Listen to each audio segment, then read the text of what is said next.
അഹങ്കാരം പത്തിയുയർത്തിയ കാളിന്തിയിൽ, അധർമ്മം പോർവിളി മുഴക്കിയ കുരുക്ഷേത്രത്തിൽ ധാർമ്മികതയുടെ വിജയപേരി മുഴക്കിയ കാർവർണ്ണൻ. കൽത്തുറുങ്കിനകത്തമ്മ കണികണ്ട നാൾ മുതൽ കാട്ടാളന്റെ ക്രൂരമ്പേറ്റ് കാൽത്താർ വിണ്ട ദിനം വരെ കൈവല്യാംബുഖനാഘനായ കപടഗോപാലന്റെ ജഗന്മോഹനമായ എത്രയെത്ര ചിത്രങ്ങൾ ഭക്തരുടെ മനതാരിൽ നിറഞ്ഞു നിൽക്കുന്നു.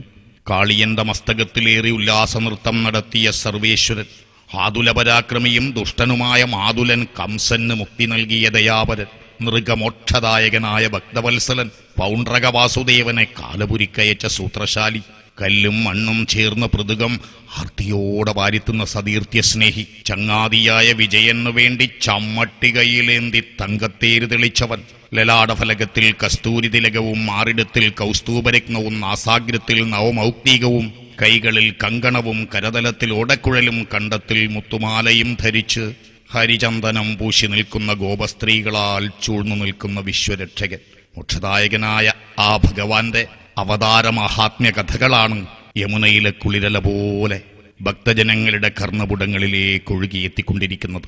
ഭോഗധാത്ത സുലഭ സുപുഷ്പഗന്ധകള